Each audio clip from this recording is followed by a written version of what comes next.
Positive thinking এবং negative thinking এই দুইটা আমাদের মানব জীবনে বড় ভূমিকা রাখে।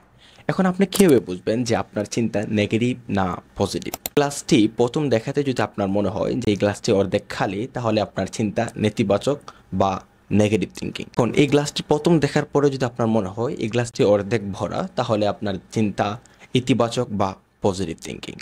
Assalamu alaikum, you're watching Shoykot Book Nook and I'm Shahid. I'm Shoykot to all this video. So today I'm going to talking about a book that is Positive Thinking and written by Joseph Dennis Murphy এবং বইটা অনুবাদ করেছেন হচ্ছে গা ফরিদা রিদি। এবং বলে রাখি বইটা আমার কাছে আসছে হচ্ছে গা রিদির বইগর পেজ থেকে, আপনারা চাইলে বইটা কালেক্ট করতে পারেন।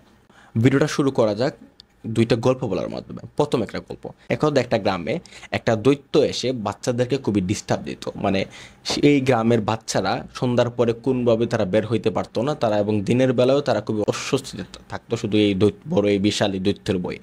একবার এই গ্রামে একটা রাখাল বালক তার ভাইয়ের বাসায় আসে। ভাইয়ের বাসায় আসার পরে সে তাকে জিজ্ঞেস করে যে তোমরা তার সঙ্গে যুদ্ধ করো না কেন? তখন প্রতি উত্তরে সে পায় যে তুমি কি চিন্তা করেছো সে কত বড়, তার সঙ্গে কি আমরা কখনো যুদ্ধ করে পারবো? তখন সে বলে এটা তো আরো ভালো, আমাদের নিশানা ব্যর্থ হওয়ার কোনো উপায় নেই। বা আপনি যদি চিন্তা করেন অনেক বড় একটা দেয়াল, সেখানে আপনাকে ঢিল মারতে হবে। আপনার চোখটাকে যদি আমি বেঁধেও দিই তারপরেও কিন্তু আপনার সেই দেয়ালে ঢিল মারতে সক্ষম হবেন, কারণ সেটা আকৃতিতে অনেক বড়। তো সেই জিনিসটা সে বলেছে যে তাহলে তো তাতে আমাদের নিশানা ব্যর্থ হওয়ার কোনো ওয়ে নাই। তো তারপরে তারা একটা পর্যায়ে তারা সেই দৈত্যটিকে তারা ঢিল ছুঁড়ে মারতে সক্ষম হয়। মানে দৈত্যটি ছিল একই কিন্তু দৃষ্টিভঙ্গি ছিল ভিন্ন। এখন আসে আরেকটা গল্পে। একদা একটা গ্রামে একজন রাজা ছিল। সেই রাজা খুবই ভালো ছিল, খুবই মহৎ ছিল এবং প্রজারাও তাকে নিয়ে খুবই সন্তুষ্ট। কিন্তু রাজার একটা সমস্যা আছে।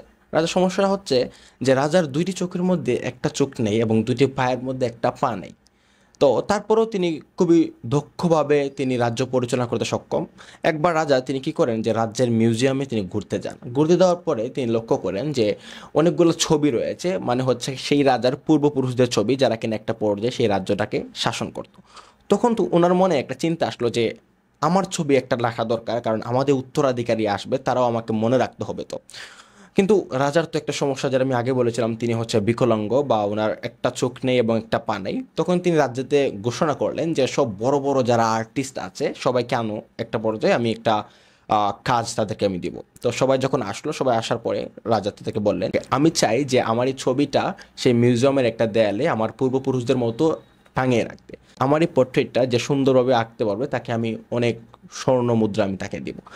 সেই আর্টিস্টদের মধ্যে অনেকেই প্রথম দিকে রাজি হচ্ছিল না ভয়ে, কারণ মূলত যদি তারা একটু 19-20 করে তাহলে তাদেরকে গরদান দেওয়া হবে। কারণ আগেকার সময় এটাই ছিল হচ্ছে যে শাস্তি হিসেবে দেওয়া হইতো, একটু 19-20 হলেই মানুষের গরদান দেওয়া হইতো। একটা পর্যায়ে একটা আর্টিস্ট তিনি বললেন যে আমি পারবো।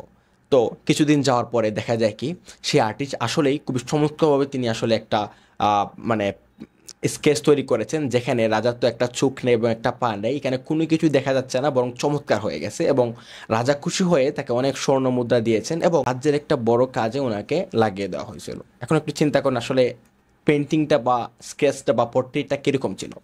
পোর্ট্রেটটা ছিল এরকম যে রাজা এক ঘোড়ার উপরে বসে তিনি মূলত হরিণ শিকার করছেন। আর আমরা জানি আমরা যখন কোনো কিছুতে নিশানা ত্যাগ করি তাহলে আমাদের একটা চোখটা এমনিতেই বন্ধ করতে হয়, কারণ একটা চোখ বন্ধ না করলে আমরা মূলত পারফেক্ট নিশানা তৈরি করতে পারি না। আমরা যদি এই ছবিটাকে এই দিক থেকে দেখি তাহলে দেখবেন যে রাজার শুধু একটা পায়ে দেখা যাচ্ছে এবং আরেকটা পা ঘোড়ার অপোজিট সাইডে পড়ে গেছে। চমৎকারী আর্টটা এই আর্টিস্টটা করতে সক্ষম হয় বিধায় ওনাকে পুরস্কৃত করা হয়।